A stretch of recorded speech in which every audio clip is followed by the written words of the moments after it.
오늘 로마서 강의 101번째 시간으로 로마서 14장 1절로 6절 말씀을 통해서 주를 위한 믿음이라면 괜찮습니다라는 제목으로 말씀을 전하며 주신 은혜를 받고자 합니다. 14장은 사도 바울이 다시 교회 공동체 안으로 들어와서 교회 공동체 내에서의 성도 생활 가운데 특별히 믿음이 약한 자와 강한 자가 서로 취해야 할 태도의 문제를 말해주고 있는 내용입니다. 바울이 이 문제를 말하는 것은 교회 공동체 안에서 교회 연합을 깨뜨리는 문제가 항상 있기 때문입니다. 이것만큼 하나님의 마음을 아프게 하는 일이 없기에 바울이 말하고 있습니다. 주님께서 세우신 교회 연합을 깨뜨린 행위만큼 주님의 마음을 아프게 하는 일은 없습니다. 우리는 이 사실을 알고 오늘 말씀을 통하여 큰 은혜를 받을 수 있기를 바랍니다. 오늘 본문 1절은 이렇게 시작되고 있습니다. 믿음이 연약한 자를, 여기서 믿음이란 믿음에 있어서 이런 의미입니다. 믿음에 있어서 연약한 자를 너희가 여기서 믿음이 연약한 자의 범주에 속하지 않는 자들을 말합니다. 달리 이야기하면 믿음이 강한 자들을 이야기하겠죠. 너희가 받되 그의 의견을 비판하지 말라. 다른 번역이면 판단하지 말라. 이렇게 되어 있습니다. 먼저 믿음이 연약한 자란, 믿음에 있어서 연약한 자라는 의미로 여기서 말하는 믿음은 구원받을 만한 믿음이나 어렵다함을 받을 만한 믿음을 뜻하고 있는 것이 아닙니다. 그렇기 때문에 믿음이 없다, 여기서 믿음이 연약하다고 해서 그들은 구원을 받지 못했다 이런 의미는 아니라는 것입니다. 즉 구원의 믿음이 연약함을 의미하는 것이 아니고 기독교 신앙 자체에 대해 이해에 있어서 약하다라는 것을 이야기합니다. 즉 하나님의 신뢰함에 있어서 하나님의 말씀에 대한 신뢰함에 있어서 약하다라는 것을 말해주고 있습니다. 즉 믿음에 대한 말씀의 이해의 능력이 약하다라는 것을 말할 뿐입니다. 당시 유대 그리스도인들도 예수 그리스도를 메시아로, 예수를 그리스도로, 즉 메시아로 의심없이 그들도 믿었습니다. 그럼에도 불구하고 구약 율법의 의식들과 예수 그리스도의 사건들과의 관계를 확실하게 정리하지 못하여 여전히 무엇을 먹어야 하고 무엇을 먹지 말아야 하고 어떤 날을 예배로 지켜야 되는지 이런 것에 관하여서 이 율법의 상황들에 있어서 완전하게 처리되었는지에 대한 심각한 의심을 갖고 있었습니다. 그래서 늘 찜찜했습니다. 정말 그럴까? 그랬습니다. 그래서 예수를 그리스도로 믿지만은, 즉 그들이 기다리던 메시아로 믿었지만은, 그래서 율법의 조목조목을 엄격하게, 그럼에도 불구하고 율법의 조목에 대해서는 엄격하게 그대로 지키는 것이 맞지 않느냐라고 그들은 생각을 했습니다. 이런 그리스도인들을 가리켜서 바울은 여기서 믿음이 연약한 자다 이렇게 표현했던 것이었습니다. 이런 그리스도인들은 그들의 믿음이 예수 그리스도 안에서 누려야 할 자유를 지각할 수 있을 만큼 충분히 강하지 못했다는 의미에서 믿음이 연약한 자라 이렇게 말한 것입니다. 즉 복음을 깊이 깨닫지 못한 어린아이 신앙을 가진 자를 가리켜서 그렇게 표현을 한 것이었습니다. 반대로 본문에서 믿음이 강한 자는 예수 그리스도의 복음을 받고 예수 그리스도의 죽으심과 부활이 성도의 삶에 어떤 의미를 갖고 있는지 분명하게 이해하여서 율법의 조목에 매이지 않고 복음 안에서 자유롭게 생활한 그리스도인들을 가리켜서 믿음이 강한 자라 그렇게 했습니다. 그러므로 본문에서 믿음이 약한 자나 믿음이 강한 자는 모두 구원을 받은 그리스도인임이 분명하다라는 것을 말하고 있습니다. 그래서 바울은 믿음이 강한 자들과 연약한 자들이 함께 모여 신앙생활을 공동체에 하고 있으므로 교회 공동체 내에서 서로 다른 의견을 갖고 신앙생활하고 할 수 있다라는 것을 전제하고 얘기하는 말씀입니다. 그러나 이로 인해 교회가 불일치를 이루게 해서는 안 되며 반드시 한 마음으로 일치가 되어야 한다는 것을 말하고자 하고 있습니다. 그래서 바울은 어떻게 서로 연합을 이루며 생활할 수 있는지 이에 대해서 방법을 제시해 주고 있습니다. 믿음이 강한 자는 연약한 자와 달리 먹어야 되고 먹지 말아야 되는 음식 문제와 나를 지키는 문제에 대해서 자유로운 자들이었습니다. 바울은 믿음이 강한 자들에게 아직 율법에 대해서 자유하지 못하여 매여 있는 믿음이 연약한 자들을 받아주어라 라고 부탁하고 있습니다. 여기서 받아주어라는 말은 용납하고 이해하라, 그러니 비판이나 판단하지 말라 라고 말하는 의미입니다. 15장 1절에 보면은 이렇게 말씀을 하고 있습니다. 15장 1절에 보면 믿음이 강한 우리는 마땅히 믿음이 약한 자의 약점을, 즉 연약함을, 이런 의미입니다. 연약함을 담당하고, 즉 돌봐주고 자기를 기쁘게 하지 아니할 것이라, 즉 자기 좋은 대로만 생각하지 않을 것이라, 이런 말입니다. 즉 자신의 입장만을 고수해서는 안 된다라고 바울은 말하지요. 여기 보면 믿음이 강한, 또 믿음이 약한 자, 이렇게 바울은 말하고 있습니다. 바울은 성도들이 미성숙한 판단을 하는 경우에도 그들을 무시하거나 비난하지 말고 용납하고 이해하고 한 공동체로서 사랑으로 받아주어라고 말하고 있습니다. 그렇다고 해서 교회가 바른 성경적 복음을 인정하지 않는 이단까지 용납하라는 말씀은 결코 아니라는 사실입니다. 받아들임이 바른 성경적 복음에서 벗어나지 않는 한도 내에서 용납하라라는 말입니다. 히브리서를 한번 보도록 하겠습니다. 히브리서 5장, 신약성경 357쪽입니다. 신약성경 357쪽, 히브리서 5장 11절로 14절 말씀입니다. 히브리서 5장 11절로 14절 말씀입니다. 멜기세덱에 관하여는 우리가 할 말이 많으나 너희가 듣는 것이 둔함으로, 즉 우둔함으로, 다른 표현에 보면 게으름으로 이렇게 했습니다. 설명하기 어려우니라.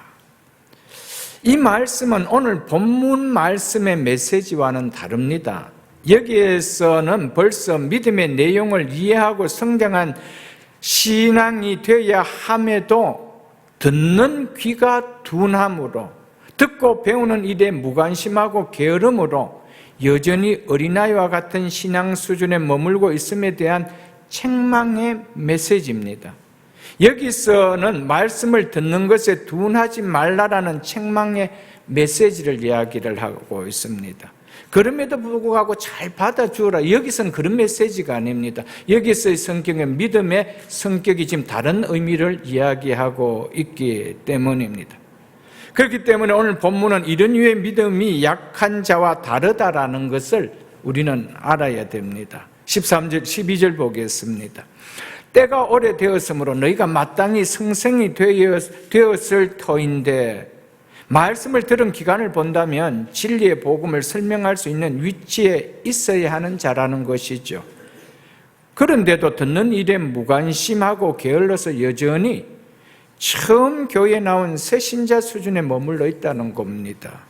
그래서 다시 믿음의 초보적인 가르침을 배워야 하는 상태에 있기에 그것을 히브리서 저자는 책망하고 있는 것입니다. 그래서 너희가 다시 하나님의 말씀의 초보에 대하여 누구에게 가르침을 받아야 할 처지니, 이건 지금 책망이거든요. 지금 책망하고 있는 것입니다. 그 성경에 보면은 어떤 데는 믿음을 책망하고 있고 어떤 데는 믿음에 연약한 자들을 받아주어라 그럴 때도 있습니다. 그때의 믿음은 본문의 내용의 문맥상으로 보면 다른 내용이구나, 이걸 우리가 분별할 수 있어야 된다라는 것이죠. 너희가 다시 하나님 말씀의 초보에 대해 누구의 가르침을 받아야 할 처지니 단단한 음식은 못 먹고 젖이나 먹어야 할 자가 되었도다. 한마디로 영적인 유아라는 것입니다. 영적인 유아나 마찬가지다. 너희가 벌써 성인이 되어야 되는데 아직도 젖병만 들고 있는 영적 유아와 마찬가지라는 책망의 지금 이야기입니다. 13절 보겠습니다. 이는 젖을 먹을 자마다 어린아이니 의의 말씀을 경험하지 못한 자요. 영적인 유아는 교회를 다녀도 의에 대한 메시지를 제대로 알지 못한 채 살아간다라는 겁니다. 영적인 유아들은 영적으로 성숙하지 못하고 의에 대한 가르침을 잘 알지 못한다라고 이야기하고 있습니다. 그래서 14절에 단단한 음식은 장성한 자의, 즉 성숙한 자의 것이니 그들은 지각을 사용함으로 연단을 받아 선악을 분별하는 자들이니라. 성숙한 자는 말씀을 듣고 깨달아서 삶의 선악을 분별하며 하나님의 선하시고 기뻐하시고 온전한 뜻이 무엇인지 분별하며 살아갈 수 있는 자라는 것을 말하고 있습니다. 우리는 이 말씀을 통하여 우리가 혹 몇십 년이고 계속 영적인 젖만 먹어도 어쨌든 영원한 생명을 얻을 수 있기라도 한 것처럼 생각하면 안 됩니다. 본문은 지금 그런 내용이 아닙니다. 오히려 그런 영적 유아기를 박차고 일어나야 한다.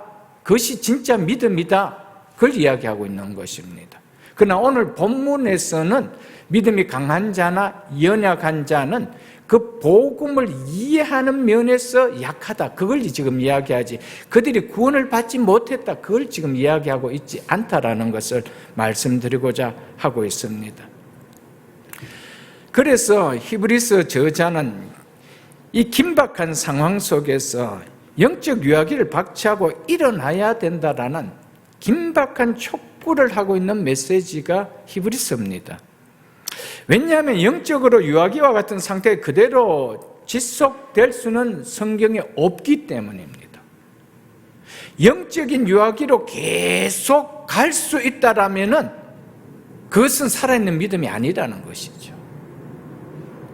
우리가 어떻게 영적 유아기로 계속, 우리가 어떻게 사람이 유아기로만 머물 수가 있습니까?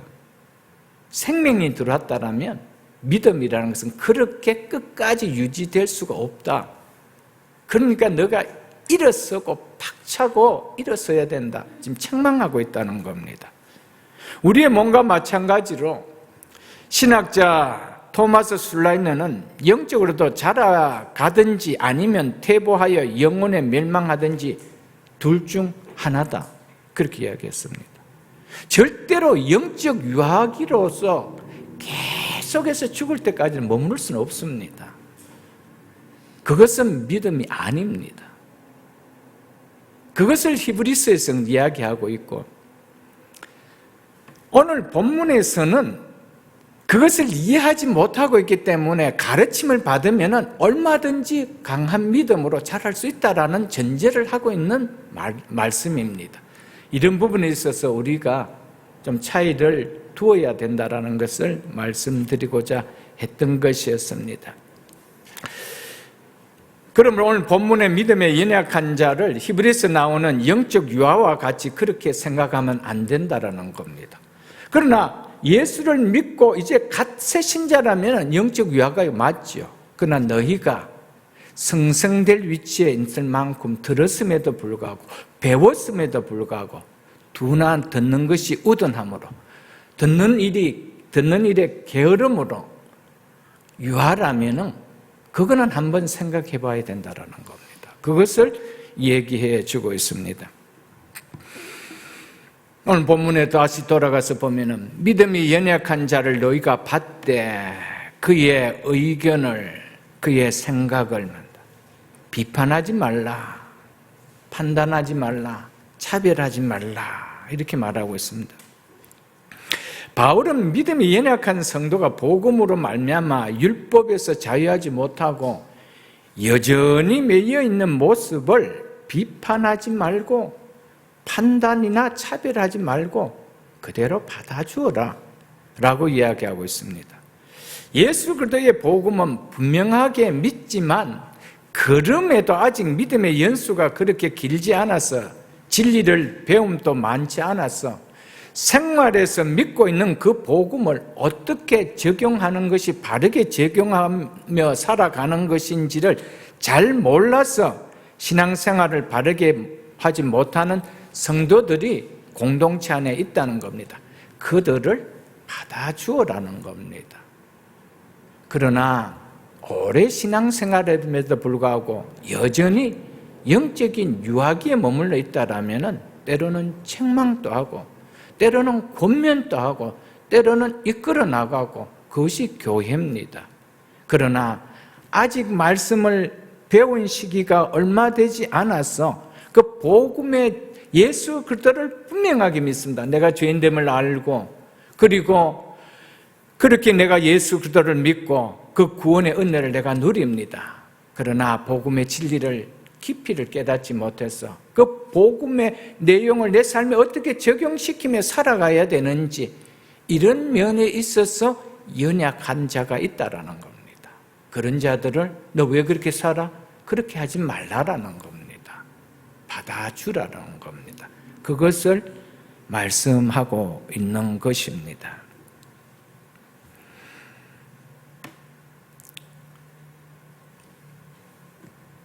그리고 또한 설령 오랫동안 신앙생활을 하였다 해도 진리에 대한 배움의 기회를 제대로 갖지 못한 사람들이 있습니다. 믿음에 대해 그래서 연약한 모습을 보일 수가 있습니다. 왜? 말씀을 들은 배움 이런 기회가 많지 않았기 때문에 그래서 자기의 잣대를 가지고 교회 생활을 하고 신앙생활을 해나가는 사람이 있다라는 것입니다. 그런 사람은 복음을 듣고 배우는 시간이 늘어나면 믿음이 연약한 자로 그대로 있을 수가 없습니다. 왜? 복음의 능력이 있기 때문입니다. 그래서 어떤 경우도 믿음이 연약한 자들은 진리를 듣고 배울 수 있도록 잘 보다듬어 줘야 합니다. 그래서 어쩌든지 말씀의 자리에 있게 해야 됩니다. 이것이 1절이 우리에게 주는 중심 메시지입니다. 강한 자나 연약한 자나 그리스도 안에서는 다 한 형제요, 하나님의 한 권속입니다. 강한 자들이 해야 할 일은 연약한 형제들로 하여금 자신의 연약함으로 인해 공동체 안에서 영적으로 열등감이나 혹은 다름을 느끼지 않도록 사랑으로 그들을 보다듬어 받아주어라고 말씀하고 있는 것입니다. 이것이 1절에서 우리가 들어야 할 메시지인 것을 말씀해 줍니다. 이어지는 2절은 1절을 자세히 설명하고 있는 내용입니다. 2절 보겠습니다. 어떤 사람은 모든 것을 먹을 만한 믿음이 있고 믿음이 연약한 자는 채소만 먹느니라. 여기서 이야기하는 것은 채소만 먹는다고 채식주의자를 지금 이야기하는 것이 아닙니다. 채식주의자는 믿음이 연약한 자다, 이거 지금 이야기하는 것이 아닙니다. 바울은 여기서 믿음이 연약한 자와 강한 자를 구분해 주고 있죠. 연약한 자는 채소만을 먹는 자인데 비해서 강한 자는 모든 음식을 다 먹을 수 있는 자로 구별하고 있습니다. 로마 교인들 중에 공동 식사를 할 때 식탁에 차려진 것을 다 먹음으로 자신의 신앙을 나타내는 사람이 있는가 하면 구약의 율법의 기준에 따라 정결하다고 확신할 수 있는 것만을 먹음으로써 자신의 신앙을 드러내는 사람들이 있었다는 겁니다. 지금 이 시대가 아니고 초대교회 당시에 그랬다는 것입니다. 특별히 연약한 자들은 교회 공동체 식사 때 먹을 수 있는 정결한 고기라 할지라도 그 고기의 출처를 확신할 수가 없기에 이 고기가 어디서 나온 고기냐, 분명하게 시장에서 사온 고기인데 그 출처를 알 수가 없기 때문에 채소만 먹는 것이 편하다라는 겁니다. 왜냐하면 그 고기를 먹을 때 율법적으로 느껴지는 찝찝한 마음이 있기 때문에 그럴 것 같으면 차라리 나는 고기 안 먹고 채소만 먹겠다 하는 자들이 있는데 그들을 가리켜 연약한 자다. 성경 그렇게 이야기하고 있다는 것입니다. 유대인들은 어릴 적부터 율법을 엄격하게 지키는 교육과 생활 가운데 성장을 했기 때문에 그들 가운데 복음을 받고 예수 그리스도를 믿는 믿음 다음에도 율법을 지켜왔던 옛 생활을 버리지 못한 성도들이 참 많이 있었습니다. 그래서 그들은 교회 공동체 안에서 공동 식사를 할 때 율법에 준수해서 먹는 음식만을 그들은 먹었습니다. 왜? 여전히 율법의 조목이 자기들을 메고 있기 때문에 그런 음식은 먹지 말라라고 했는데 라고 하고 있기 때문에. 그런데 그들이 먹을 수 있는 고기도 있음에도 불구하고 채소만 먹었다는 겁니다. 모든 고기를 성경이 다 먹지 말라 하지 않았습니다. 깨끗이 못한 고기들은 먹지 말라라고 이야기했습니다. 되새김질하지 않고 그 다음에 이 발이 갈라지지 않는 고기들은 먹지만은 되새김질을 하지 아니하고 발이 갈라지지 않는 고기들은 먹지 말라. 물고기라도 비늘이 없는 지느러미가 없는 고기들은 먹지 말라. 라며 그런 먹지 말아야 될 요소들을 목록까지 율법은 다 정해 주었습니다. 그럼에도 그런 먹을 수 있는 깨끗한 고기들이 있는데 그들은 먹지 않았습니다. 이 당시 시장에 파는 고기들은 대부분 이방 신전에 바쳐졌던 것이 시장에서 팔렸기 때문이었습니다. 행사에 따라 많은 수의 소를 신전에 바쳤는데 제사를 드리고 나면은 그 소를 다 먹을 수가 없습니다. 그래서 얼마만 먹고 나머지 모든 그 제물로 바쳤던 소들을 시장에다 내어 팔았습니다.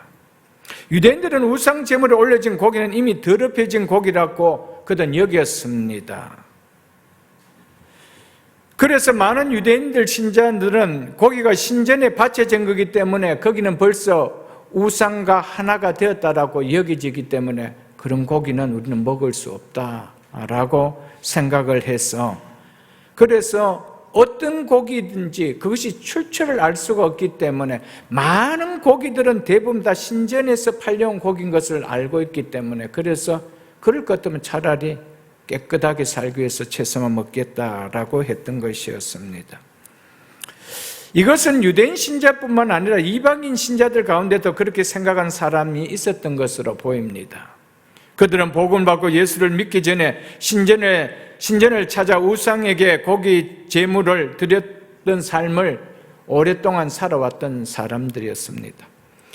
그래서 예수를 믿고 나니 자연적으로 우상에게 바친 고기는 우상 숭배에 의해서 이미 그 고기가 오염되었다라고 생각했기 때문에 그것을 먹는 것은 하나님 앞에 결코 합당하지 않는 거 아니냐라는 생각이 들어서 안전하게 고기를 먹지 않고 유대인들처럼 채소만 먹었다는 겁니다. 그래서 유대인 신자들뿐만 아니라 이들도 고기 먹는 것은 죄다, 경건하게 살려면 채소만 먹어야 한다 라며 자신의 생각에 동참하지 않는 고기 먹는 형제들을 비난을 했습니다. 이것이 로마 교회 안에서 일어났던 일이었습니다. 그래서 한 공동체가 하나가 돼야 되는데 먹는 음식 때문에 갈라졌어야 되느냐? 예배 잘 드리고 나서 공동 식사 자리에서 서로를 비난하면서 생각을 다르다고 해서 받아주지 못하고 하나가 되지 못하고 깨어져서 될 수 있느냐? 라면서 바울이 이 서신을 썼던 것이었습니다.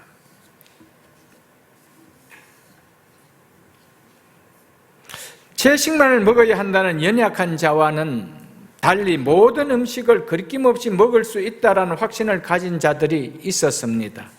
이들을 가리켜서 오늘 본문은 믿음이 강한 자라 이렇게 표현했습니다.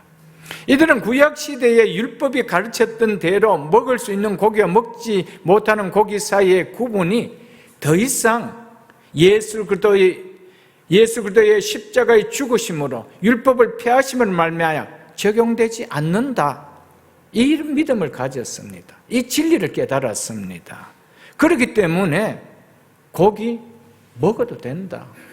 어떤 고기라도 먹어도 된다. 이렇게 생각했습니다. 구약에서 이야기하던 깨끗한 고기만 먹는 것이 아니라 모든 고기는 다 먹을 수 있다. 이렇게 생각을 한 것이었습니다. 그리고 우상에게 바쳐진 고기라도 먹을 수 있다. 아무런 잘못된 것이 없다. 그렇게 생각했습니다. 그래서 그들은 어떤 음식이든지 거리낌 없이 다 먹었습니다. 그런 자를 가리켜서 믿음이 강한 자라. 바울은 그렇게 이야기했습니다. 왜냐하면 우상도 다른 신과 같은 존재는 없고 오직 하나님 한 분만이 있기 때문에 다른 신이 있느냐? 없다라는 겁니다. 사람이 신전에 고기를 바친다 해도 거기에 어떤 다른 신들이라는 것이 존재하지 않기 때문에 그 고기에는 아무런 일도 일어나지 않는다. 우리가 느낌상 좀 찜찜할 뿐이지 그 고기 자체에 어떤 신이 있기 때문에 그래서 거기에 영향을 받아질 수 있느냐? 없다는 겁니다. 왜? 신이는 자체가 없기 때문에, 하나님 외에는 없기 때문에. 그래서 그들은 신전에 바쳐졌다 하더라도 그것은 그들이 이야기하는 신이지 신은 없는데 라고 하기 때문에 어떤 것도 먹을 수 있다는 것이었습니다. 그래서 이들은 고기를 먹는 것은 신앙에 아무런 문제가 없다고 생각했습니다. 왜냐하면 우상이 살아있는 실체도 아니고 허상일 뿐이고 또 신전에 바친다 하더라도 신들이란 존재하고 있지 않기 때문이라는 것이죠. 이처럼 본문에서 믿음이 연약한 자와 강한 자를 구분하는 먹는 문제와 관련시키는 것은 이러한 논의가 당시 교회 공동체 안에서 많이 나타났기 때문이었습니다. 지금은 이런 문제가 우리들에게 그렇게 없지요. 왜냐하면 유대인이나 이방인들이나 이렇게 함께 있는 것이 아니고 우리는 이방인들만 예수를 믿고 있고 그리고 이제는 예수 그리스도를 통하여 이 율법의 모든 조항들이 폐지되었다라는 것을 확실하게 갖고 있기 때문입니다. 그러나 아직도 이런 교회들이 있습니다. 그래서 아직도 율법의 조목조봉에서 이런 음식은 먹어서는 안 된다, 이런 음식은 먹어야 된다, 이런 것이 있습니다. 그것은 복음 안에서 결코 자유하지 못하는 자들입니다. 이 말을 하는 바울은 믿는 자는 모든 것을 먹을 수 있는 자유를 가지고 있다는 사실에 의견을 같이 한 사람입니다. 이것이 바울의 기본적인 입장이었습니다. 디모데전서 4장을 보겠습니다. 339쪽입니다. 339쪽 디모데전서 4장 3절로 4절입니다. 디모데전서 4장 3절로 4절 보겠습니다. 339쪽입니다. 혼인을 금하고 어떤 식물은 먹지 말라고 할 터이나 음식물은 하나님이 지으신 바니 믿는 자들과 진리를 아는 자들이 감사함으로 받을 것이니라. 아멘. 하나님을 자신의 공급자로 인정하고 하나님께 감사하는 자들은 모든 음식을 받을 수 있다라는 겁니다. 그래서 4절에 하나님께서 지으신 모든 것이 선함에 감사함으로 받으면 버릴 것이 없나니. 아멘. 사도 바울이 이야기했습니다. 사도 바울은 유대인이었습니다. 그 예수 그리스도의 복음을 깨닫고 나니 이런 것은 아무런 문제가 되는 것이 아니다, 이것을 이야기해 주고 있습니다. 복음 안에서 자유하는 신앙, 그것이 믿음이 강한 자라는 것이죠. 마가복음 7장도 보겠습니다. 마가복음 7장 15절로 19절 말씀입니다. 마가복음 7장은 65쪽 신약성경 65쪽을 보겠습니다.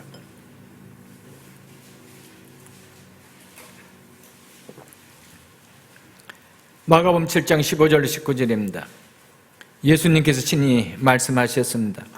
무엇이든지 밖에서 사람에게로 들어가는 것은, 사람의 몸으로 들어가는 것을 말하지죠. 능히 사람을 더럽게 하지 못하되. 믿으십니까? 그리고 어떤 음식을 먹었다고 해서 그 음식이 우리를 더럽게 하는 것이 아니라는 겁니다. 사람 안에서 나오는 것이 사람을 더럽게 하는 것이니라 하시고, 그것이 뭡니까? 우리의 마음이죠. 그게 우리를 더럽게 하는 것이지 음식이 우리를 더럽게 하는 것이 아니라는 겁니다. 무리를 떠나 집으로 들어가시니 제자들이 그 비유를 묻자는데 예수께서 이르시되 너희도 이렇게 깨달음이 없느냐? 무엇이든지 밖에서 들어가는 것이 능히 사람을 더럽게 하지 못함을 알지 못하냐? 이는 마음으로 들어가지 아니하고 배로 들어가 뒤로 나아갑니다. 이러므로 모든 음식을 깨끗하다 하시니라. 아멘. 주님도 깨끗하다 하셨는데 우리가 깨끗하지 못하다라고 한다면, 설령 우리의 건강의 문제로 또 의학적인 문제로 음식을 가려서 먹어야 될 사람도 있습니다. 그런 분을 지금 이야기하고 있지 않습니다. 아직까지 구약의 율법에 의해서 그렇다라면 그 믿음이 없다, 이걸 이야기한다는 그것을 말하고 있습니다. 사도행전 10장도 보겠습니다. 사도행전 10장 204쪽입니다. 사도행전 10장 11절로 15절을 보겠습니다. 사도행전 10장 11절로 15절 보겠습니다. 이 말씀은 하나님께서 이방인들에게 복음을 전하는 중요성을 깨닫게 하시기 위해서 베드로에게 환상을 통하여 주신 말씀이죠. 11절 보겠습니다. 하늘이 열리며 한 그릇이 내려오는 것을 보니 큰 보자기 같고 내 귀를 메어 땅에 들이웠더라. 그 안에는 땅에 있는 각종 네 발 가진 짐승과 기는 것과 공중 나는 것들이 있더라. 네 발 가진 짐승과 기는 것과, 기는 음식을 못 먹습니다. 공중 나는 새 못 먹습니다. 공중 나는 새 중에도 먹을 것이 있고 먹지 못하는 것이 구분되고, 이것은 모든 것을 지금 먹는 거 먹지 못하는 거 다 함께 아울러 나왔습니다. 그래서 사도 베드로조차도 율법에서 먹지 못하는 깨끗한 것을 봤을 때 어떻게 했습니까? 그거 못 먹는데요, 그랬어. 사도인데도 유대인들은 이만큼 율법의 배움이 깊었기 때문에, 오랜 시간 그렇게 살아왔기 때문에 그거 못 먹는 건데요. 근데 그거 먹으래요. 그러니까 난 못 먹겠다, 그거 이야기하는 거 아닙니까? 13절 보겠습니다. 또 소리가 있으되 베드로야 일어나 잡아 먹으라 하거늘 베드로가 이르되 주여 그럴 수 없나이다. 속되고 깨끗하지 아니한 것을 내가 결코 먹지 아니하였나이다 한데, 베드로는 사도입니다. 그럼에도 불구하고 여전히 이 문제 앞에서는 율법의 매개가 있었습니다. 그 깨끗하지 못한데 그거 어떻게 먹습니까? 즉 이건 뭘 가르치려고 하면은, 우리가 어떻게 이방인들에게 복음 전할 수 있습니까? 그럼 이걸 이야기하고 해서 이 문제를 지금 다루고 있는 거거든요. 이방인, 깨끗하지 못한 이방인들에게 어떻게 복음을 전하라고 이야기해요? 지금 이거 깨우쳐 주기 위하여 베드로에게 이 고기 먹어라, 지금 이야기해요. 왜? 그 깨끗하기 때문에 그 이야기한단 말이에요. 15절 보겠습니다. 또 두 번째 소리가 있을 때 하나님께서 깨끗하게 하신 것을 네가 속되다 하지 말라 하더라. 하나님께서 깨끗하게 하신 것을. 그래서 베드로도, 그래서 참 바울도 아까 참 예수님께서도 마가복음에서 뭐랬어? 모든 음식을 깨끗하다 하시니라 그랬잖아요. 그래서 하나님께서 깨끗하게 하신 것을 네가 속되다 하지 말라 하더라라고 했습니다. 여기서 우리가 반드시 알아야 할 것은, 여기서 말하는 믿음이 연약한 자들이 구원받지 못했다라는 거 아닙니다. 우리가 설령 지금 율법에 매여서 이 고기를, 이런 고기는 못 먹고 이런 고기를 먹는다 하더라도, 그래서 내가 다 찜찜해서 나는 채소만 먹는다 해도 구원하고는 관계가 없습니다. 구원은 어떤 우리 행위로 받는 것이 아니고 구원은 우리 믿음으로 받는 것입니다. 단지 그 믿음으로 받았던 그 복음의 내용을 내가 삶 속에서 제대로 적응을 못하고 있는 연약한 믿음일 뿐이지 그것이 우리를 구원을 받지 못하게 한다, 그런 개념은 아니라는 것을 우리는 알아야 됩니다. 아직도 그들에게 남아있는 율법주의적 열심이 있기 때문에, 신전의 제물을 바친 것에 대한 그들의 생각이 남아있었기 때문에 그들이 예수 그리스도를 믿지만 복음의 의미를 다 이해하지 못해서 그랬던 것이었습니다. 베드로가 구원받지 못했습니까? 사도인데요. 그럼에도 불구하고 그걸 제가 어떻게 먹지요? 먹을 수 없나이다, 이렇게 이야기하는 거예요. 사랑하는 성도 여러분, 비본질적인 것은 구원과 아무 관계가 없습니다. 그런데 교회가 비본질 가지고 그 진리의 문제처럼 싸울 때가 참 많습니다. 진리의 문제 같으면 바울은 이렇게 이야기하지도 않습니다. 그렇기 때문에 이런 문제는 받아주어라, 포용해 주어라. 왜? 하나님께서 벌써 그들을 받아준 하나님의 백성이기 때문에 그렇게 말하고 있는 것이죠. 그래서 3절에 보십시오. 그렇게 말하고 있습니다. 먹는 자는, 즉 고기를 먹는 자죠. 이 자가 누굽니까? 믿음이 강한 자라고 표현한 자죠. 그들은 고기를 먹는 자는 먹지 않는 자를, 이다가 어떤 자면 연약한 자죠. 그들을 업신여기지 말고, 먹지 않는 자는, 연약한 자죠. 먹지 않는 자는 먹는 자를, 믿음이 강한 자를 말이죠, 비판하지 말라. 왜요? 이는 하나님이 그들을 받으셨습니다. 받으셨기 때문에. 이 문제는 구원하고 아무런 관계가 없는 문제다, 이걸 이야기하는 겁니다. 이 왜? 이건 비본질적이기 때문에. 믿음의 깊이, 진리의, 복음의 진리를 더 깊이 알면은 자유할 수 있는 문제이기 때문에. 그러나 아직 그 자리까지 이르지 못했기 때문에, 그래서 과거의 생활에 매일 수가 있다라는 겁니다. 여러분, 한번 여쭤볼게요.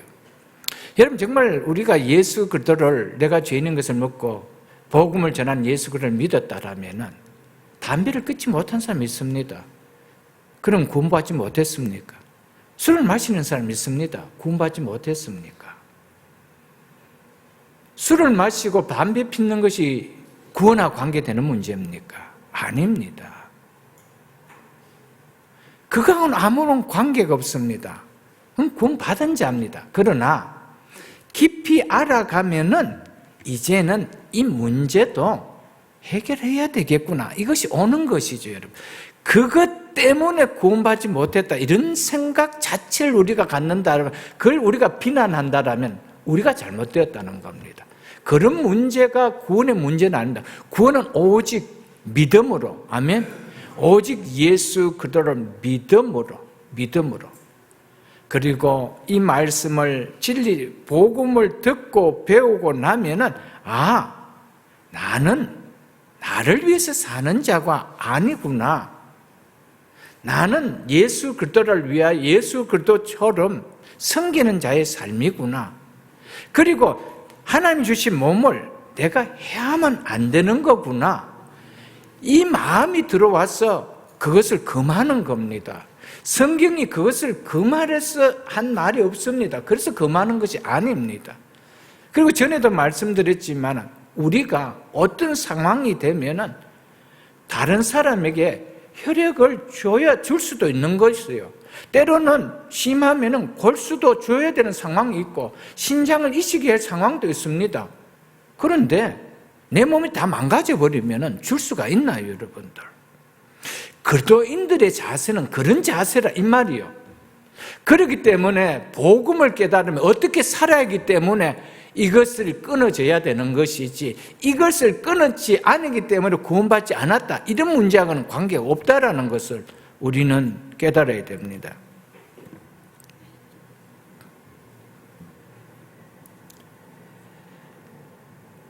지금 3절 말씀을 통해 바울은 여기서 믿음이 강한 자와 연약한 자가 범하기 쉬운 두 가지의 위험한 태도를 지적하고 있습니다. 그러면서 권면하지요. 강한 자의 잘못은 복음 안에서 자유하지 못하는 연약한 자를 업신여기는 성향이 있으며, 연약한 자의 잘못은 무엇이나 거리낌 없이 자유롭게 먹는 강한 자를 비판하는 성향이 있음을 바울이 말해주고 있습니다. 믿음이 좋다는 사람이 왜 저래? 라는 판단의 죄를 저지르기가 쉽다는 것이죠. 여러분, 참 우리가 그런 죄를 많이 짓습니다. 특별히 우리가 좀 믿음이 연약한 자들은 항상 잘 믿는다는데 저 사람 왜 저래? 저 사람은 구역장인데 왜 저래? 장로인데, 권사인데, 목사인데 왜 저래? 이럴 때가 참 많습니다, 여러분. 그 약한 자가 저리기 쉬운 죄지죠, 여러분들. 그리고 또 잘 믿는다는 사람들도 또한 똑같습니다. 연약한 자를 잘 받아들이지 못하고 우리가 믿음의 연약함을 나무랄 때가 있죠, 여러분들. 그래서 공동체는 이미 하나님이 받으신 자인데 우리가 배척해서 되느냐? 이게 본문의 핵심의 이야기를 지금 바울이 하고자 하는 것입니다. 바울이 왜 이 이야기를 하냐면은 주님의 몸은 하나이기 때문에 이것이 깨어지면 안 된다는 겁니다. 교회 공동체가 깨어지는 것보다 교회의 주인 되시고 몸 되신 주님의 마음을 아프게 하는 일은 없기 때문입니다. 우리는 어떤 일이 있더라도 주님의 몸을 깨는 언행은 해서는 안 됩니다. 그래서 누군가 상처를 받고 깨어져서 마음이 깨어진다든가 믿음을 더 이상 갖지 못하게 하는 일도 우리는 없도록 힘써야 됩니다. 교회는 어쩌든지 하나가 되어야 됩니다. 은혜를 받은 자는 은혜를 받은 자답게 누려야 되고요. 은혜를 받지 못한 자들은 은혜를 받은 자의 말을 또 수용하고, 우리는 그런 것들이 항상 하나님의 교회를 하나 되게 하는 아름다운 교회로 세워간다라는 사실을 오늘 본문을 통해서 좀 배울 수 있기를 축복합니다. 왜 공동체의 다른 지체들이 생각하는 믿음에 대해서 업신여기나 비판해서는 안 되는가? 바울은 이유를 이야기하죠. 인원이라며 하나님이 그들을 받으셨기 때문이다, 이렇게 이야기하고 있습니다. 그 사람의 연약함이 무엇이든 간에 하나님이 그 사람을 완전한 사랑으로 받아주셨다는 겁니다. 예수 그리스도를 믿는다라면 받아주셨다는 겁니다. 하나님이 우리를 받아주셨기 때문에 우리도 서로 받아주어야 한다는 겁니다. 그래서 신학자 이필창 교수는 여기에서 하나님이 그를 받으셨습니다 할 때 받으셨다와 1절에서 믿음이 연약한 자를 너희가 받되 할 때 받되는 동일한 단어다라고 하면서, 동일한 단어의 사용은 하나님이 우리를 받으신 것이 바로 우리가 서로 받아들이는 것의 모델임을 보여준다. 교회 공동체의 지체들이 서로 받아들이는 것은 우리를 받으신 하나님의 신적 성품에 동참하는 것이며 그도의 구속적 사건으로 말미암아 나타난 결과인 이러한 축복들을 실제화시킨다는 의미가 있다라고 그분은 그렇게 말씀을 했습니다. 지금 3절에서 이런 말씀은 그 앞에 있는 12장의 내용들을 우리에게 적용하고 있는 말씀입니다. 12장 10절을 보겠습니다. 12장 10절에 보면은 형제를 사랑하여 서로 우애하고 존경하기를 서로 먼저 하며 라고 하고 있죠. 이단이라면은 모르겠지만은 그렇지 않다라면은 생각이 다를 수도 있습니다. 믿음의 색깔이 좀 다를 수가 있습니다. 그러나 그걸 가지고 안티하는 것이 아니라면은, 안티는 다릅니다. 안티는 공동체를 깨고자 하는 거기 때문에 그렇습니다. 그러나 서로가 배우면서 그것이 희석되어질 수가 있는 것이라면은 우리는 사랑으로 받아줘야 됩니다. 그래서 형제를 사랑하여 서로 우애하고 존경하기를 서로 먼저 하며, 16절 보십시오. 서로 마음을 같이 하며 높이는 데 마음을 두지 말고 도리어 낮은 데 처하며 스스로 지혜 있는 채 하지 말라. 이 말씀의 적용을 바로 이것입니다. 서로 받아주라. 업신여기지도 말고 또 너희는 또 한쪽 편에서는 비판도 하지 말라. 이 말씀이 바로 12장에 있는 이 말씀의 적용이라는 것을 우리는 알아야 됩니다. 바울은 우리에게 자신보다 약한 우리 성도들을 받되 하나님께서 이미 그들을 받으신 것과 똑같은 방식으로 받아주라고 합니다. 하나님은 받아주셨는데 받아준 그들을 우리가 왜 배척하느냐는 거예요. 우리가 왜 받아주지 못하느냐는 거예요. 이것을 지금 이야기하고 있습니다. 우리가 하나님께서 우리를 영접해 주신 것 같이 그렇게 형제들을 받아주어라 라고 말하고 있습니다.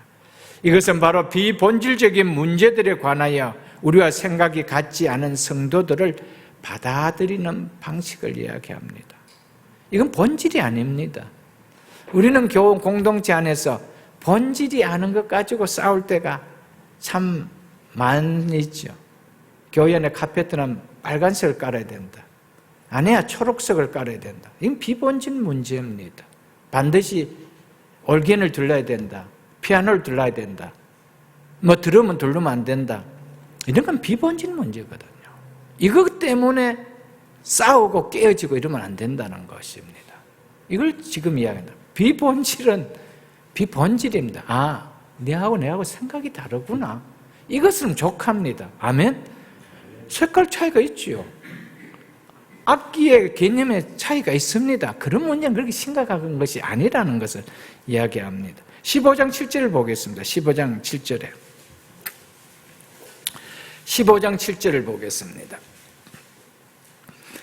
그러므로 그리스도께서 우리를 받아 하나님께 영광을 돌리신 것 같이 너희도 강한 자나 연약한 자 양쪽 모두를 맞아 서로 받아들이라 이야기하고 있습니다. 이것이 길게 14장 1절로부터 내려왔던 강한 자와 약한 자 사이의 결론의 내용입니다. 그 말이 바로 그러므로라는 결론적으로 이야기하고 있습니다. 그리스도께서 우리를 받아 하나님께 영광을 돌린 것 같이 너희도 서로 받으라. 그것이 바로 뭐라는 거예요? 하나님께 영광 돌리는 거라는 것이죠. 그리스도께서 죄인인 우리를 받아주셔서 죄를 용서받고 구원에 이르게 되었는데 그런 우리가 어찌 다른 형제를 받아주지 않을 수 있겠느냐라고 바울이 명하고 있는 것입니다.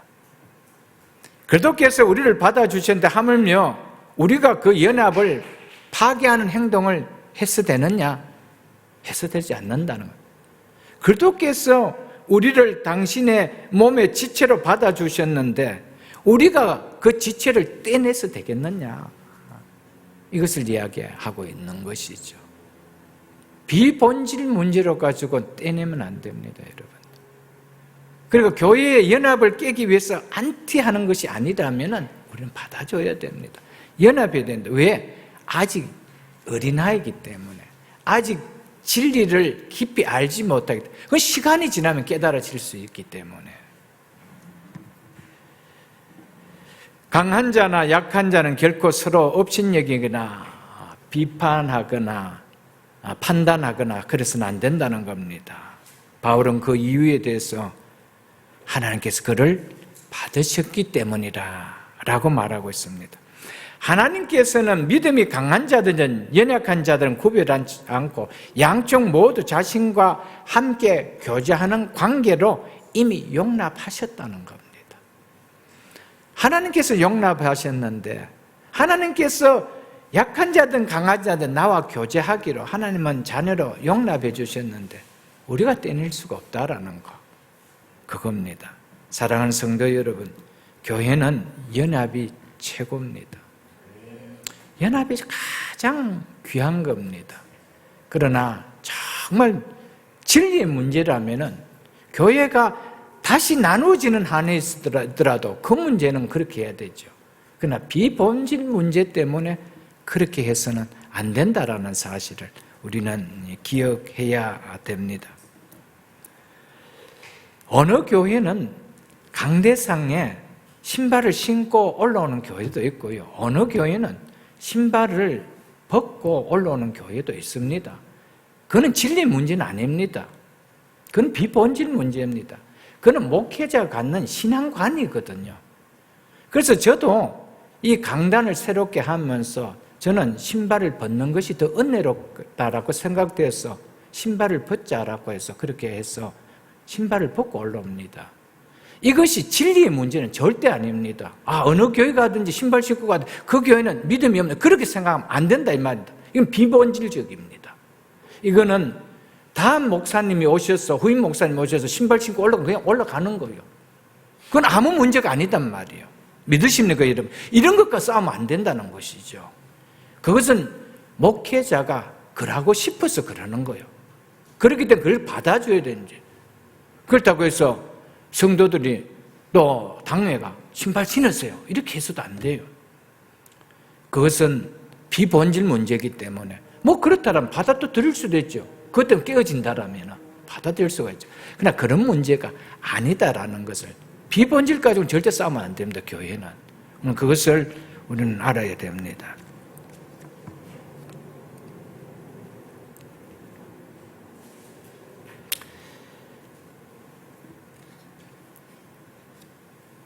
교회 공동체 안에서는 삶의 배경과 살아온 삶의 경험과 받은 교육과 그리고 믿음 생활의 길고 짧음의 차이가 있기 때문에 어떤 문제에 대해서 확신과 견해의 차이가 나타날 수 있습니다.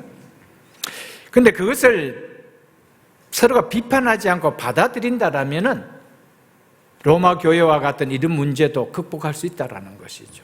그래서 바울이 그 문제를 이야기하고자 지금 14장 1절부터 15장 중반절까지 13절까지 내용을 하는 내용이 바로 이 내용을 지금 이야기하고 있는 것입니다. 우리는 복음의 본질적인 것이 아닌 것으로 신앙을 판단하는 우를 범해서는 결코 안 됩니다. 아까도 말씀을 드렸지만은 예배를 드리는 시간에 반드시 얼개만 쳐야 된다, 피아노만 쳐야 된다, 이것도 아니라는 사실입니다. 그것만 또 고집하는 교회도 있습니다. 그러나 개혁주의 교회는 절대 그것만한 고집은 절대 하지 않습니다. 그게 개혁주의는 아닙니다. 그건 비본질적인 것이기 때문에.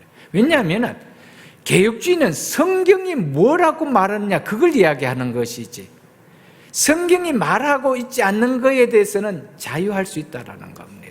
그러나 성경이 말하는 것에 대해서는 목숨을 거는 것이죠.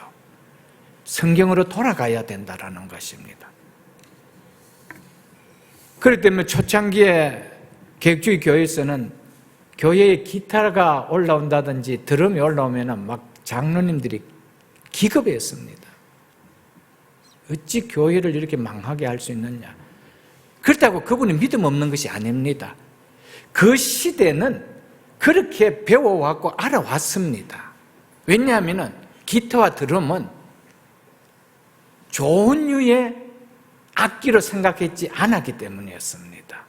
그는 세상에 정말 세상 한복판에서 그런 파티장이나 아니면 나이트클럽이나 이런 데서 놓여지는 것으로 인식이 왔던 상황이었기 때문에 그랬던 상황 속에서는 그분들이 그렇게 이야기할 수 있었습니다. 그건 믿음으로는 받아들여야 되죠. 그러나 지금 시대도 그런다라면 그거는 아니라는 겁니다. 하나님이 주신 모든 악기를 귀하게 주를 위한다라면 괜찮다라는 겁니다. 우리는 이런 부분에서 생각을 해야 되죠. 그렇다고 해서 그것만이다라고 해서 피아노와 올게는 이제는 떠나가도 된다, 이렇게 하면 또 안 된다는 것이죠. 이것을 조화를 이루면서 해야 된다라는 것을 말해주고 있습니다, 여러분. 그리고 반드시 찬송가만 불러야 된다, 복음송은 부르면 안 된다, 이것도 아닙니다, 여러분들. 그러나 복음송도 부를 수 있습니다. 저도 복음송 예배 중간중간에 어떤 의미가 있을 때는 찬송가 말고 복음송 넣습니다. 그러나 우리가 그 출처를 분명하게 모른다라면 괜찮지만 분명하게 그 곡을 기록된 CCM의 내용이 뭔가를 안다라면 부를 수가 없지요. 그렇지 않다라면은 우리는 불러도 괜찮습니다. 그러나 어떤 교회는 이건 절대 부르면 안 된다. 이거는 사단을 찬양하는 노래다. 이렇게 이야기하는 분도 있습니다. 그거는 제가 봤을 때 좀 지나친 것 같습니다. 그러나 그 출처가 정말 사단을 높인 것이 출처가 맞다라면 모르겠지만 그렇지 않다라면은 우리는 어떤 것이 맞다. 이건 비본질적입니다. 이것이 진리의 문제라면은 우리가 싸우고 나와야 되죠. 그래서 어떤 교회는 시편만 찬송하는 교회가 있습니다. 하나님께서 주신 찬송은 시편 찬송밖에 없다. 이렇게 그것만 또 고집하는 교회가 있습니다. 막 그 교회는 그 교회대로 그렇게 하죠. 그러나 그것만이 옳다라고 하면 안 된다라는 것을 우리는 이야기해 주고 있습니다.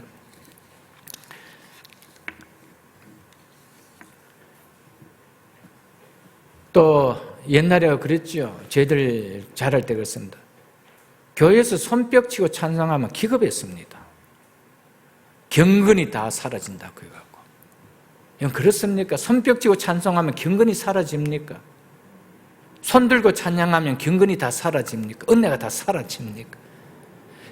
한쪽 사이드에 너무 생각이 매몰되어 버린 거예요. 진리 문제가 아닌데. 은혜를 받으면 손뼉도 칠 수가 있고요. 춤도 출 수가 있어요. 저희 형님 목사님은요, 예배 드리기 전에 춤을 추셔요. 강대상에서. 하나님 그렇게 높여요. 그리고 예배를 드려요. 그게 잘못되었습니까? 그럼 비본질인 거예요. 춤출 수도 있고요. 춤을 안 출 수도 있어요, 여러분들.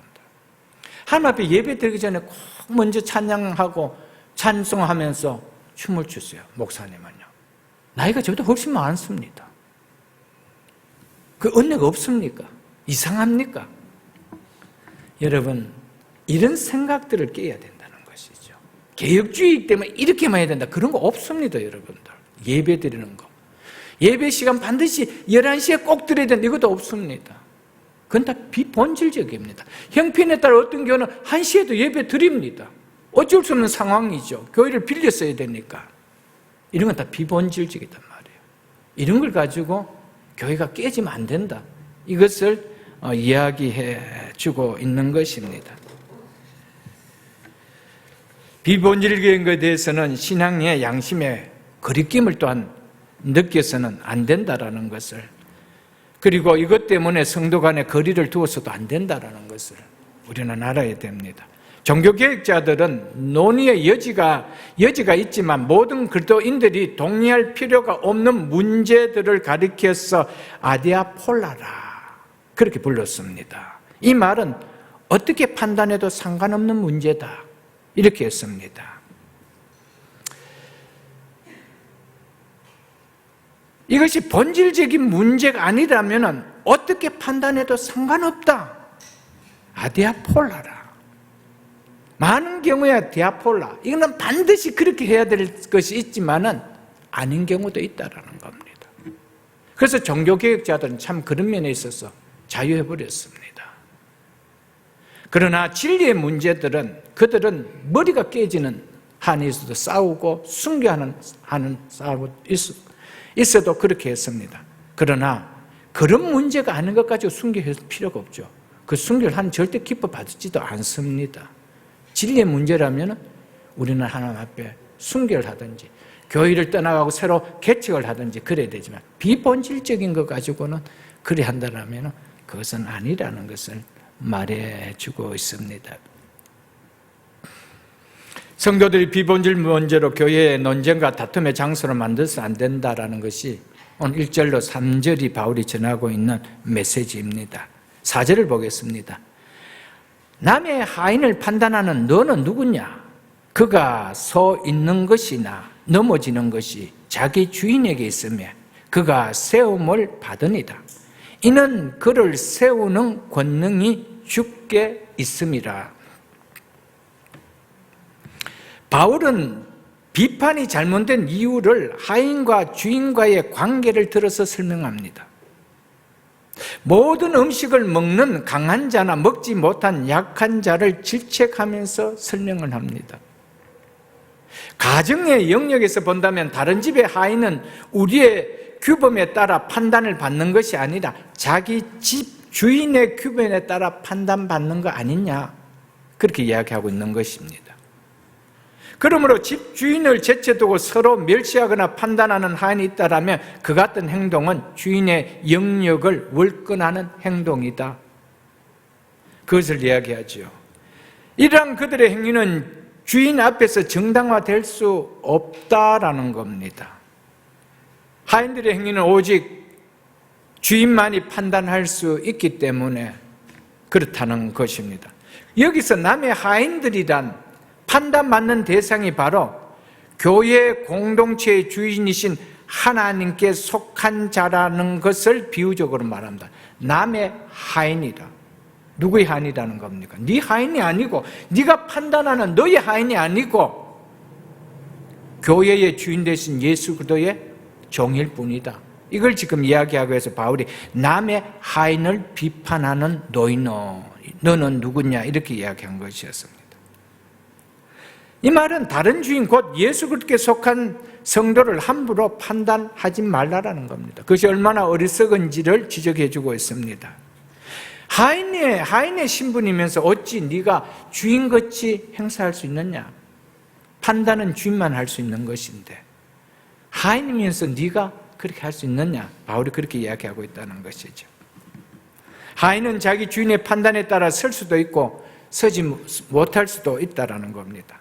하인이 서 있는 것이나 하인이 넘어지는 것을 판단할 권한은 하인들에게 있는 것이 아니고 자기 주인에게만 있다는 것을 바울은 들어서 설명하면서 함부로 너희가 판단하고 비판하지 말라라고 말하고 있다는 것입니다.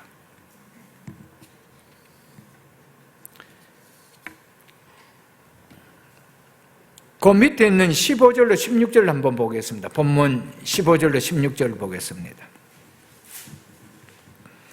만일 음식으로 말미암아 네 형제가 근심하게 되면 이는 네가 사랑으로 행하지 아니한무라. 이것이 음식 문제만 그러겠습니까? 우리에게는 오늘날 음식 문제 가지고 그럴 일은 없습니다. 이제 다른 비본질적인 문제를 가지고 형제를 근심하게 한다라면 네가 사랑으로 행하지 않는 것이다, 이렇게 말하고 있습니다. 그리스도께서 대신하여 죽으신 형제를 네가 네 음식으로 망하게 하지 말라, 비본질 문제를 가지고 망하게 하지 말라, 이렇게 말하고 있습니다. 그러므로 너희의 선한 것이, 여기서 너희는 누굴 가리켜요? 믿음이 강한 자들을 가리키죠. 너희의 선한 것이, 즉 강한 자들이 복음 안에서 누리는 자유를 이야기합니다.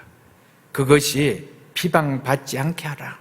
즉 공동체 안에서 또는 연약한 자들로부터 비방거리가 되지 않게 하라, 이렇게 이야기합니다. 특별히 믿음이 좀 있으신 분들은 좀 너그럽게 받아줄 수 있는 신앙이 될 수 있기를 바랍니다. 저 역시도 마찬가지고요. 사랑하는 성도 여러분, 비본질적인 가지고 너무 얼굴 붉히지도 마시고요, 비본질적인 거 가지고 너무 은혜 있는 것처럼 얘기도 하지 마시고요.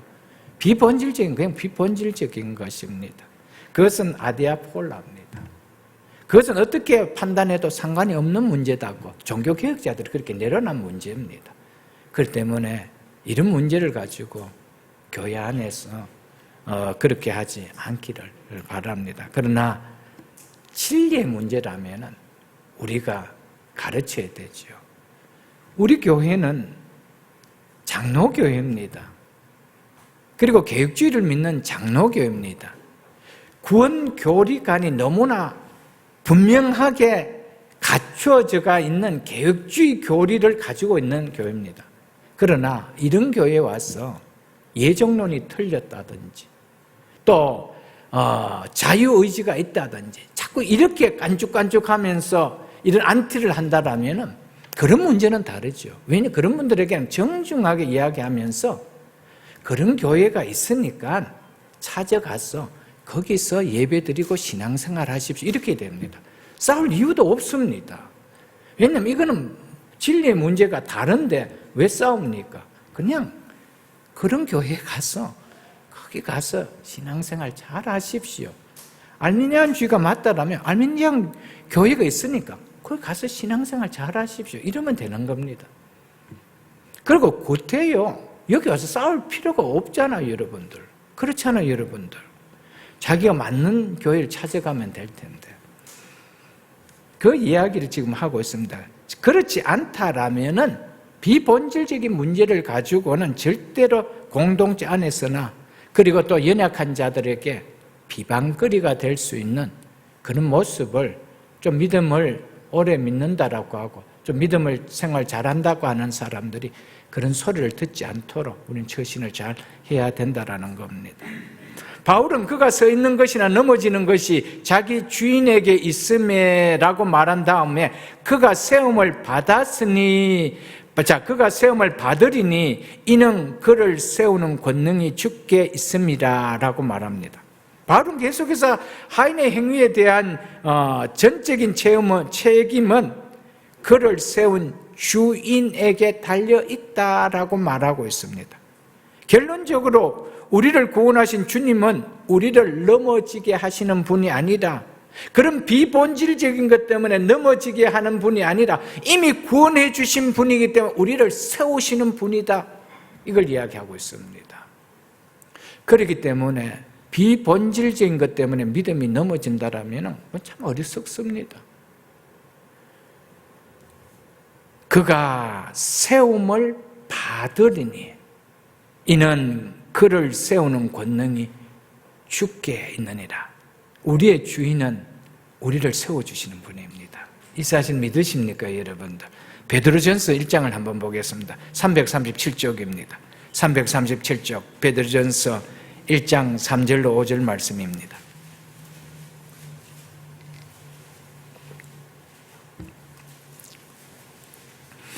베드로전서 1장 3절로 5절 말씀입니다. 우리 주 예수 그리스도의 아버지 하나님을 찬송하리다. 그의 많으신 긍휼대로 예수 그리스도를 죽은 자 가운데서 부활하게 하심으로 말미암아 우리를 거듭나게 하사 산 소망이 있게 하시며 썩지 않고 더럽지 않고 쇠하지 아니하는 유업을 있게 하시나니 곧 너희를 위하여 하늘에 간직한 것이라. 너희는 말세에 나타나기로 예비하신 구원을 얻기 위하여 믿음으로 말미암아 하나님의 능력으로 보호하심을 받았느니라. 아멘. 이 말씀은 절대적인 진리입니다. 이 말씀이 진리가 아니라면 우리 중에 어느 누가 이 하늘의 기업을 이어받을 수 있는 사람이 있겠습니까? 없습니다. 이 말씀이 진리이기 때문에 하나님이 우리를 보호해 주십니다. 하나님이 우리를 지켜 주십니다. 하나님이 우리를 끝까지 세워 주십니다. 그래서 우리가 그 기업을 누릴 수가 있는 거예요. 왜? 말씀이 진리이기 때문에. 오늘 이 말씀도 진리입니다.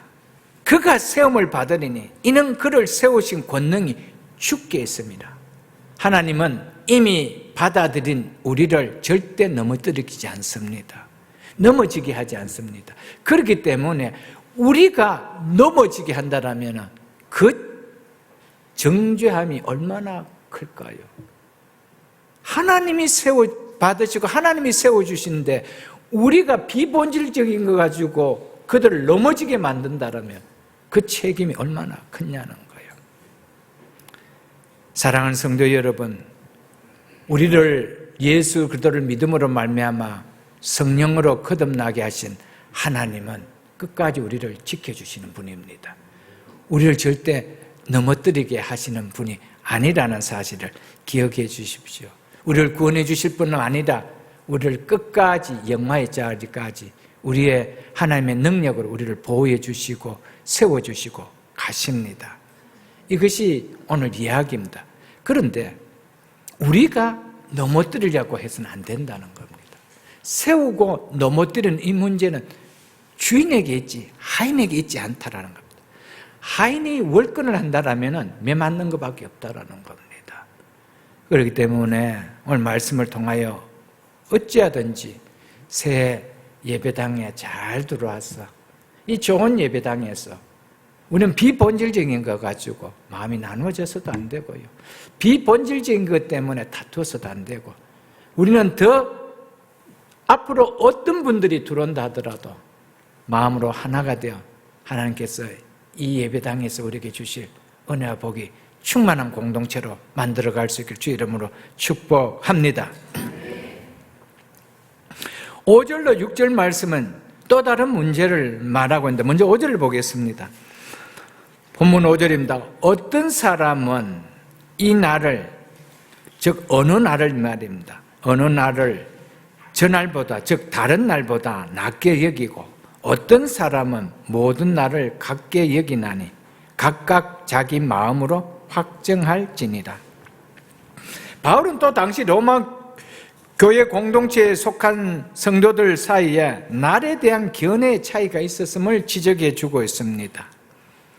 그래서 견해가 다른 성도들끼리 이 문제에 대해서 서로 비판하거나 또 무시하기도 했습니다. 그랬으면 안 된다라고 바울이 가르쳐 주고 있는 것입니다. 유대인 회심자들은 음식 문제와 마찬가지로 날의 문제에 관해서 매우 성실하게 이행해왔던 사람들이었습니다. 그러므로 그들 가운데 어떤 이들은 특별히 율법에서 지칭하는 날들, 절기들이 있고요, 금식일들이 있고요, 혹은 안식일도 포함되겠죠. 지켜야 할 의미가 있는 것은 반드시 지켜야 할 의미가 있는 것으로 생각을 했습니다. 그러나 이방인 성도들은 달랐습니다. 결론적으로 말하면 두 그룹 다 용납되어야 한다라는 겁니다. 그들이 아직도 나를 숭배하고 있다라면 그것은 믿음이 연약해서 그런 거라는 것이죠. 음식과 마찬가지로 날의 문제도 바울은 심각한 문제가 아니기 때문에 이 문제로 인해서 교회 공동체의 화합을 깨뜨리게 해서는 안 된다라는 것을 말하고 있습니다. 만일에 바울이 음식 문제와 달리 이 날의 문제가 심각한 문제였다라면 어떤 일이 있어도 이 날을 너희들이 반드시 지켜야 된다, 이렇게 이야기를 했을 것입니다. 그런데 바울은 그렇게 이야기 안 했습니다. 바울은 믿음이 강한 자는 이 문제로 연약한 자를 무시해서도 안 되고, 믿음이 연약한 자는 역시 이 문제로 강한 자들을 비판해서도 안 된다. 그러므로 바울은 각각 자기 마음으로 확정할지니 라고 하고 있습니다. 이 말은 각각 마음에 옳다고 여기면 그렇게 하라는 거예요. 음식을 먹는 것이 네 마음에 그것이 옳다라면 그렇게 하라는 것처럼, 아직도 안식일 날이 맞고 아직도 금식일을 지켜야 되고 아직도 구약에서 이야기하는 유월절과 그 칠칠절과 그 문제를 지켜야 된다라면은 그건 아직 믿음이 없어서 그런 것이지. 그것을 지키기 때문에 그것이 다시 구원에서 떨어질 수 있는 문제라면은 바울은 그렇게 하지 않았을 겁니다. 그런 문제가 아니라는 것이죠.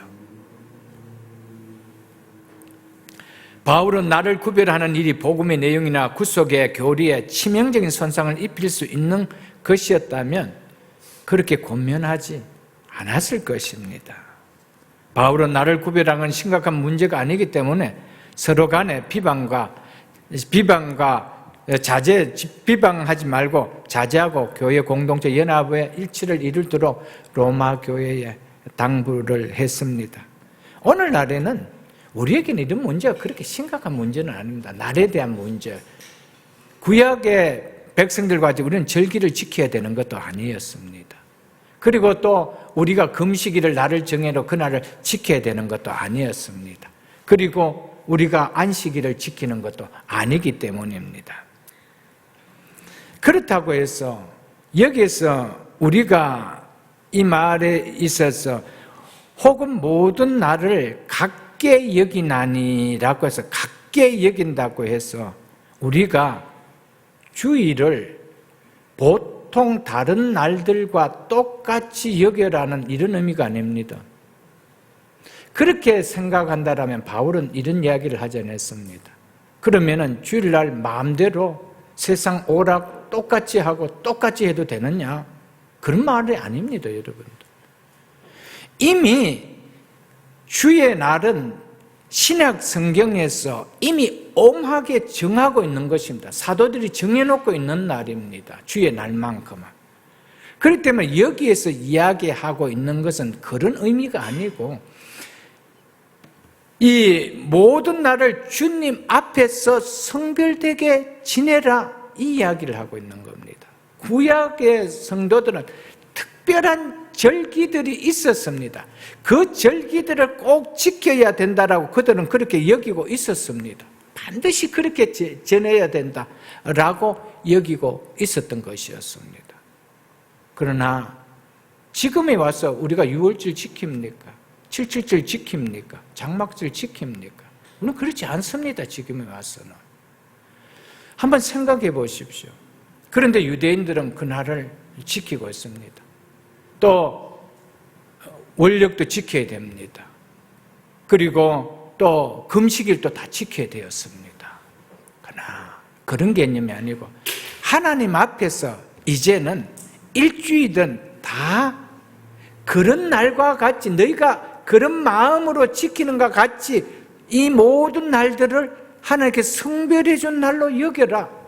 그렇다면 너희가 세상에서 어떻게 살아갈 거냐? 알지 않느냐? 이것을 이야기하는 것이죠. 사랑하는 성도 여러분, 우리는 한 날 한 날을 매일매일 하나님 앞에 예배하는 예배일처럼 살아가야 된다. 그래서 바울은 우리의 몸을 가지고 구별되게 하나님 드리는 삶을 드리는 것이 뭐라고 해서 예배라고 그랬습니다. 예배. 우리는 주일날 한번 나와서 드리는 이 공적인 모임만을 예배가 아니고 7일 전체가 주 앞에 예배하는 날이다. 그것을 이야기합니다. 그렇기 때문에 주일을 귀하게 여긴다라면 월요일부터 토요일까지도 우리는 귀하게 여깁니다. 우리는 예배의 삶을 살아간다라는 것입니다. 바울은 여기에 대해서 자신의 의견을 우리에게 제시하지 않습니다. 그는 단순히 각각 자기 마음으로 확정할지니라고 하고 있습니다. 주변의 문제들 그리고 본질적이 않는 문제들에서 바울의 해답은 동일합니다. 각각 자기 마음으로 확정할지니. 이런 문제에 있어서 각각 자기 자신의 양심에 따라 행동하라라는 말입니다. 그러면 된다라는 겁니다. 비본질적인 문제는 자신의 마음에 어떤 확신이든지 분명하게 가질 것과 동시에 이를 자기 마음에 하라고 함으로써 다른 사람의 확신을 손상시키지 말라라는 것을 이야기하고 있습니다. 만일에 진리의 복음을 손상시키는 문제라면 우리의 자세가 달려야 되겠지만 그렇지 않다라면 우리는 그렇게 해야 된다라는 것입니다. 그것을 가지고 서로 판단하거나 업신여기나 반목하는 일은 옳지 않다라고 하고 있는 것을 말하고 있습니다. 로마 교회는 유대인과 이방인 간의 음식과 날에 대한 견해의 갈등이 참 컸습니다. 유대인들과 이방인들이 함께 모인 교회이기 때문에 유대인들은 구약의 백그라운드를 어릴 때부터 갖고 있었습니다. 그런 생활을 해왔던 사람들이었습니다. 그들에게는 주일날 모였지만은 주일이라는 개념이 그렇게 자기들에게는 아직까지 와닿지 않았습니다. 왜? 안식을 지켰던 그 날들이 배워왔기 때문이었습니다. 늘 음식을 구별해서 먹던 버릇이 있었기 때문에 못 먹는 음식이 있을 때 먹는 것이 꺼림칙이었습니다. 우리는 그런 지금 시대에 살아가고 있지 않습니다. 그래서 이런 말씀을 가지고 어떤 목사님들은 또 개혁주의 교회에 속한 목사님들 가운데 그런 목사님도 있습니다. 우리가 어떻게 부활절은 매주일이 부활절인데 사실 매주일이 부활절이거든요. 그런데 꼭 부활절을 지켜야 되느냐, 꼭 성탄절을 지켜야 되느냐 이렇게 생각해서 안 지키는 교회도 있습니다, 여러분. 그걸 우리가 잘못되었다 잘됐다 이야기할 수 있는 것은 아니에요. 이것은 진리의 문제가 아니기 때문에, 그것은 신앙의 양심의 문제이기 때문에 자기가 그것이 확신하다라면 매주 부활절인데 매주 예수님의 주일은 예수님의 부활을 기념해서 모이는 날이거든요. 그러니까 매주일이 부활인데 왜 한 날을 정해서 구태 그럴 필요가 있느냐? 예수님이 오신 성탄절이 분명하게 날짜를 모르는데 그날을 지내야 될 수 있느냐? 이렇게 이야기한다는 것이 일리는 있습니다. 그러나 이것을 또 한편으로 생각해 본다면 우리가 1년을 살아가면서 우리가 매일매일 다 부모날 아니요, 매일매일이 다 어린날 아니요. 그렇지만 한 날을 정할 때는 의미를 가질 수 있다라는 의미에서 의미를 갖자라는 것이지, 그때 그것이 잘못되었다, 그것이 잘 되었다 이렇게 판단해서는 안 된다라는 것을 이야기해 주고 있습니다. 그러나 주일만큼은 물려서는 안 됩니다. 이것은 물릴 수 있는 문제가 아니고 사도들이 이 날을 정하고 우리에게 주셨습니다. 왜냐하면은 이제 뒤에서도 우리가 왜냐하면은 골로새서 2장을 한번 보겠습니다. 골로새서 2장. 골로새서 2장을 보겠습니다. 골로새서 2장 16절로 17절을 보겠습니다.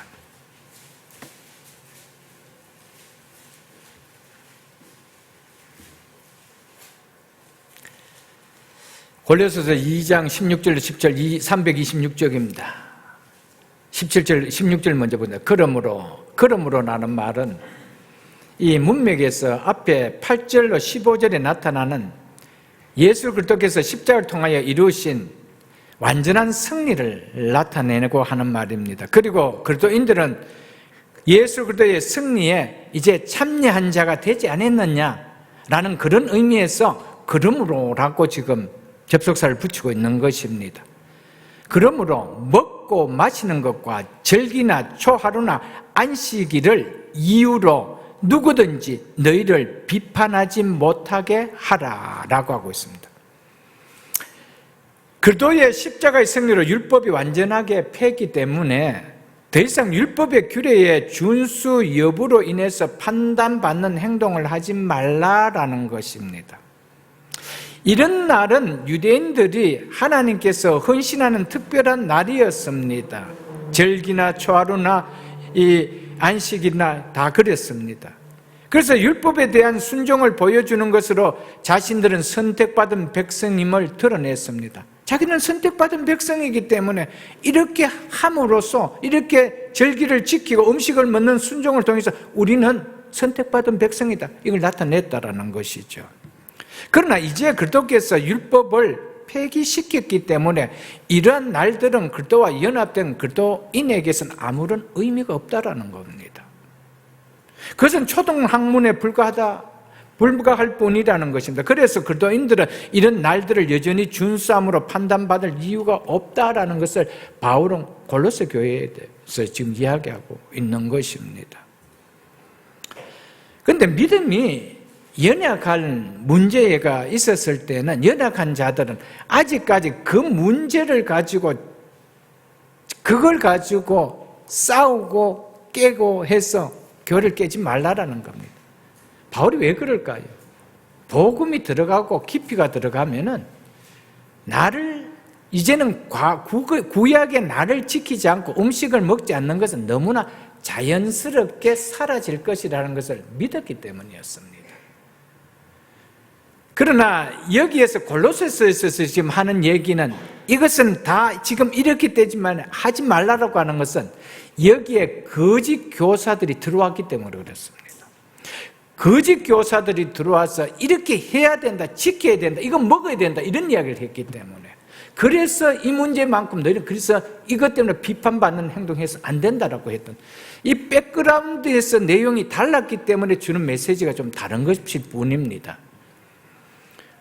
그렇기 때문에 17절에 이렇게 이야기를 하고 있죠. 이것들은 먹고 마시는 것과 절기나 초하나 안식일 이런 것들은 장래의 일에, 즉 장차 올 것에 그림자이나 몸은 즉 실체는 말이야. 실체는 그리스도의 것이니라. 즉 실체는 그리스도께서 오셨기 때문에 그림자들은 폐기되는 거 당연하지 않느냐. 그런데 그것 때문에 그것 가지고 이야기하면서 비판받는 행동하지 말라라고 골로새 교회를 통해서 이야기했던 것이었습니다. 실체가 오셨습니다. 예수 그리스도께서 오셔서 십자가에 승리하고 부활하신데 그날을 절기로 지키는 거, 매주 절기로 지키는 거 너무 당연하지 않느냐, 그거 이야기죠. 그런데 우리가 그것을 그렇기 때문에 오늘날 우리가 와서 안식일 지키도 토요일 지키도 좋고 뭐 주일 지키도 좋고 그런 문제가 아니죠. 그건 정말 복음을 몰라서 그렇죠. 그렇기 때문에 안식교 같은 경우는 아직도 안식일을 지키고 있습니다. 그리고 그들은 아직도 음식 문제 먹고 마시는 그대로 다 하고 있습니다. 그런데 편리나 하는 것은 또 불 피우고 하는 건 또 다 하잖아요. 필요한 거는 율법대로 지키고 어려운 거는 율법을 피해가고 뭐 그렇잖아요, 여러분들. 이젠 그건 그림자예요. 몸은, 실체는 그리스도의 것이니 실체가 왔으면 그림자는 걷어야 되죠. 그런데 아직도 그림자 붙들고 있단 말이에요. 그런 믿음을 우리가 가져서는 안 된다라는 거예요. 그런 것 가지고 교회가 싸워서는 안 된다라고 이야기하고 있죠. 오늘날 우리가 싸울 일이 있겠습니까? 이런 문제는. 그러나 아까도 이야기했지만 현대에 있어서 비본질적인 것이 너무 많습니다. 우리는 오직 예수 그리스도 그분을 위해서 살아가야 됩니다. 6절에 그 이야기가 나옵니다. 6절 보고 말씀 맺겠습니다. 나를 중히 여기는 자, 나를 중히 여기는 자도, 여기는 뭡니까? 믿음이 연약한 자를 가리켰죠. 주를 위하여 중히 여기고, 먹는 자도 믿음이 강한 자지요. 주를 위하여 먹으니 이는 하나님께 감사하며, 먹지 않는 자도 주를 위하여 먹지 아니하며 하나님께 감사하느니라. 이렇게 말씀하고, 유대인들은 복음을 받고 예수 그리스도를 믿으니 아직도 구약의 율법에 정한 음식과 날들 버리지 못하고 있습니다. 그렇게 행함이 주를 위함이라면 괜찮다. 바울이 그렇게 이야기한 거예요. 그 정말 너희들이 예수 그리스도를 믿고 이것이 더 주를 위하는 것이 맞다라고 생각되어진다, 그런 확신이 들어온다라면 그렇게 하라는 거예요. 그런 믿음이 맞다라면 시간이 지나면은 거기에는 복음이 들어가면서 이것이 잘못됐다는 것이 금방 깨달아질 수 있기 때문에, 그것 때문에 형제를 잃어버리는 일을 만들어서는 안 된다라고 이야기하죠. 또 이방인들도 모든 음식을 거르지 않고 먹으며 모든 날을 귀하게 여기고 매일 예배를 드리는 삶을 사는 삶이라면 그것이 주를 위하는 마음으로 힘쓴다라면 된다라는 겁니다. 문제가 뭡니까? 주를 위해서냐 아니냐 이겁니다. 주를 위해서냐 아니면 관습이 있었냐 이거죠, 여러분들. 여기서 주를 위해서라는 말은 주의 뜻이라고 믿는 사실이기 때문에 이렇게 합니다. 이것은 주의 뜻이라는 사실이기 때문에 내가 주를 위하여 내가 그렇게 한다라는 것이죠. 음식을 먹는 자를, 음식을 먹지 않는 자를 모두 그것이 하나님께서 요구하신다는 믿음 때문에 하나님을 공경하고 그게 순종을 보이는 믿음이라면 바울은 당시에 괜찮다라고 그렇게 말했습니다. 먹는 자도 주를 위하여 먹으니 이는 하나님께 감사하며 먹지 않는 자도 주를 위하여 먹지 않으니 하나님께 감사합니다. 이방인 성도들은 복음을 깨닫고 복음 안에서 자유할 수 있게 되어 하나님께 감사하는 믿음이었습니다. 그래서 유대인들은 하나님께서 특별한 사랑을 받아 하나님의 율법을 알게 되었다라고 생각하기 때문에 그들은 그렇게 행하는 것을 하나님께 감사했다는 겁니다. 우리는 여전히 그런 음식을 먹지 않고 이런 절기를 지키는 것은 우리는 하나님 앞에 율법을 주셔서 특별한 사랑을 받은 자이기 때문에 그것을 하나님께 감사하면서 그렇게 했다라는 겁니다. 그랬다라면 괜찮다라고 바울이 이야기하고 있는 겁니다.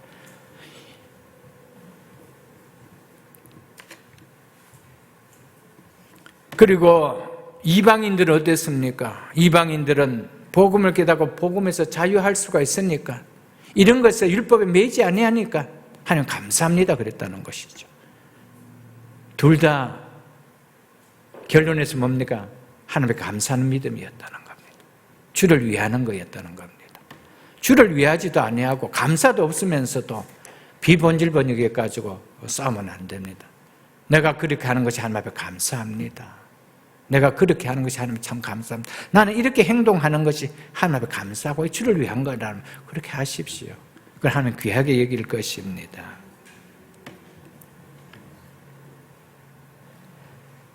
그래서 바울은 이방인과 유대인들 사이에 어느 한쪽 편을 결코 들지 않습니다.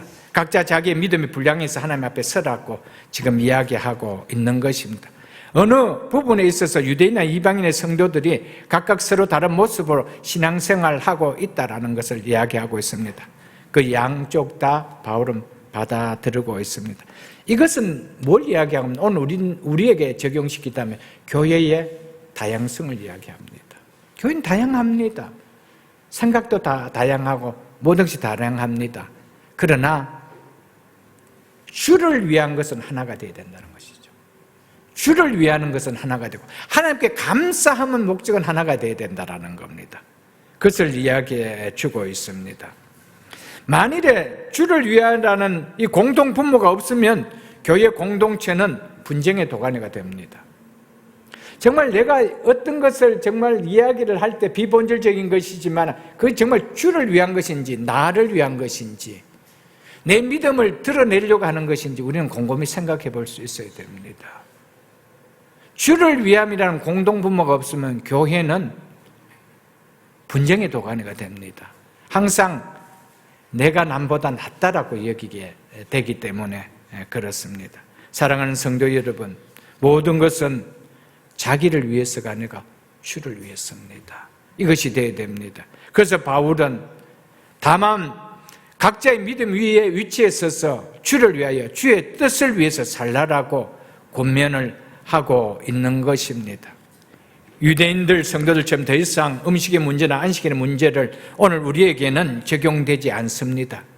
우리에게도 진리의 복음을 바르게 깨닫지 못한 상태에서 신앙생활을 하는 믿음의 연약한 자들은 여전히 교회 안에 있습니다. 그들에게 우리가 어떻게 보여야 되는가? 진리의 문제가 아니라면 포용하자는 겁니다. 진리의 문제가 아니라면 화합하자는 겁니다. 진리의 문제가 아니라 할지라도 그것이 주를 위한 것이고 하나님 앞에 그렇게 하는 것이 감사함이 된다라면 서로 받아들이자라는 겁니다. 결코 교회는 자기를 위해서 하나를 만드는 교회가 아니고 주를 위해서 하나를 만드는 교회가 되라. 이것이 본문을 통해서 바울이 마지막에 주고자 하는 말씀입니다. 말씀 맺겠습니다. 주를 위한 믿음이라면 괜찮습니다. 하나님께 감사하는 믿음이라면 괜찮습니다. 비본질 때문에 싸우지 마시고 비본질을 하더라도 내 생각이 아니라 주를 위하고 하나님께 감사하는 그런 생각으로 표현할 수 있는 우리 모두가 다 될 수 있기를 주의 이름으로 축복합니다. 주신